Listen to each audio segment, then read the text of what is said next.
Salut à tous et bienvenue dans cette nouvelle vidéo. Alors aujourd'hui on va parler des 7 erreurs les plus communes commises par les pizzaiolos. Donc j'ai pu relever ces erreurs lors de mes interventions dans les différentes pizzerias. Donc l'erreur numéro 1, c'est le fait de mettre trop de levure. Alors c'est quoi la conséquence de mettre trop de levure dans sa pâte?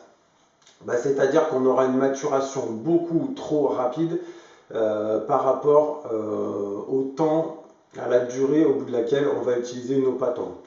C'est-à-dire que si je fais ma pâte aujourd'hui pour faire mes pizzas au bout de 24 heures, et ben, en mettant trop de levure, ma fermentation elle aura été trop rapide et elle aura eu lieu au bout de 1 heure, 2 heures, 3 heures. Ce qui fait que les 21 heures, les 20 heures ou 21 heures restantes, ma pâte va se dégrader. Donc les conséquences, ça va être une pâte qui sera totalement morte, une pâte qui n'a pas de goût, une pâte qui ne développera pas à la cuisson, une pâte qui ne colorera pas à la cuisson. Parce que pour que la pâte colore, faut qu'il y ait encore du sucre présent dans l'amidon, qui est le principal composant de la farine. Donc c'est la réaction avec la chaleur qui va faire colorer la pâte. Alors l'erreur numéro 2, c'est le fait de mettre du sucre dans sa pâte. Alors là, j'ai pas forcément d'explication, donc je vous le demande. Pourquoi vous mettez du sucre dans votre pâte? C'est quoi le but? Parce que la chose que je sais, c'est que le sucre au contact de la levure va faire s'activer la levure. Donc du coup, on aura là encore une levure qui va s'activer beaucoup plus rapidement que ce qui est prévu. Mais je ne sais pas pourquoi on fait ça. Donc si jamais vous avez une explication, je veux bien que vous me la mettiez dans les commentaires. Comme ça, je pense que j'apprendrai quelque chose. Erreur numéro 3, c'est le fait d'utiliser de l'eau tiède ou de l'eau chaude. Donc là, je pense que le but, c'est encore une fois pour tenter de vraiment activer la levure. Donc je pense que les pizzaiolos qui font les 3 premières erreurs, c'est-à-dire de mettre trop de levure, de rajouter du sucre ou de mettre de l'eau tiède ou chaude dans leur pâte, ils doivent vraiment avoir peur en fait que la levure ne s'active pas et fasse pas son travail. Mais le problème, ce qui va se passer, c'est le contraire.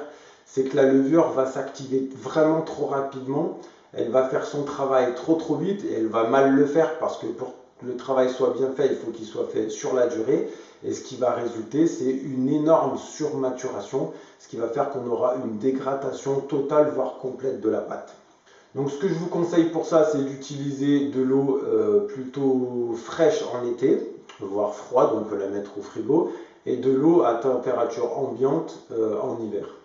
Pour ceux qui réaliseraient des fermentations à température ambiante. Alors l'erreur numéro 4, c'est de réaliser ces pâtons 1 heure avant de fabriquer ces pizzas.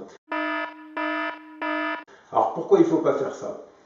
Parce que quand on fabrique ces pâtons, quand on boule, on va faire se rétracter la pâte. On va donner beaucoup de force à la pâte. Ce qui fait qu'on ne pourra plus étirer la pâte. Et si on essaye de l'étirer, elle va se déchirer et elle va se casser. Nos pâtons ne seront pas souples. Donc forcément, la conséquence, c'est que même si on arrive à bien étaler notre pâte avec un rouleau ou par exemple un laminoir, on aura une pâte qui sera super dense. Donc on aura un temps de cuisson qui sera prolongé.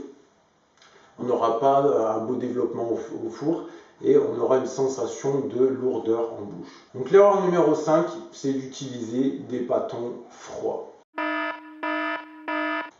Là, pourquoi c'est une erreur? Parce que le fait d'utiliser des pâtons froids, donc ils seront beaucoup moins souples, donc beaucoup plus difficiles à étaler. Et quand on va mettre le pâton froid dans le four, l'écart de température sera beaucoup plus grand. Donc ça va mettre plus de temps à gonfler. On aura donc un temps de cuisson rallongé et on aura une sensation là aussi de lourdeur en bouche puisqu'on aura au final un pâton moins léger que si on avait utilisé un pâton à température ambiante. Donc là, je vous recommande vraiment, dans toute la mesure du possible, utiliser des pâtons à température ambiante. Erreur numéro 6, abaisser son pâton au rouleau, voire pire, au laminoir. Pourquoi je dis que c'est une erreur? Parce qu'en fait, pendant toute la phase de fermentation, on aura créé de l'air qui sera enfermé à l'intérieur de notre pâte. Et du coup, cet air va permettre d'avoir un produit aéré, léger, etc. Donc, quand on va utiliser le rouleau ou le laminoir, ben en fait, on va écraser notre pâte, donc on va chasser l'air et on aura un produit, en fait, au lieu d'avoir quelque chose de léger, on aura quelque chose de super dense. Et là, quand on va le mettre au four, ben, la conséquence, ça va être de rallonger encore une fois le temps de cuisson, d'avoir un produit qui ne va pas développer, parce que ce qui développe, c'est le fait qu'il y ait de l'air à l'intérieur qui va faire développer la pâte au contact de la chaleur. Donc là, si on n'a plus d'air, on n'aura pas de développement. Donc on aura un produit qui sera encore une fois lourd en bouche et pas très agréable à manger. L'erreur numéro 7, c'est de ne pas mettre assez de sel dans la pâte. Donc vous allez me dire, ouais mais le sel c'est pas super bon pour la santé. C'est vrai. Alors après c'est sûr que si on mange des pizzas tous les jours, évidemment c'est pas terrible. Mais si on mange des pizzas une fois par semaine ou 2 fois par semaine, c'est quand même plus sympa de manger une pizza avec une pâte qui n'est pas fade.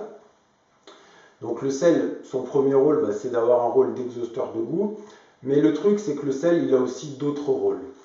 Un de ses deuxièmes rôles, c'est qu'il est antioxydant. C'est-à-dire que quand on va mettre du sel pendant le pétrissage, il va empêcher le blanchiment de la pâte et il va aussi permettre la conservation des arômes de la pâte. Un des autres rôles du sel, ça va être de permettre une meilleure absorption de l'eau par la farine. Donc le sel, voilà, n'a pas un seul rôle et donc il est important de mettre la bonne dose de sel dans sa pâte. J'espère qu'avec cette vidéo, vous ne commettrez plus ces erreurs. Donc pour les commentaires, c'est en dessous de la vidéo. Vous pensez bien à mettre un like si cette vidéo vous a plu. Partagez-la un maximum autour de vous.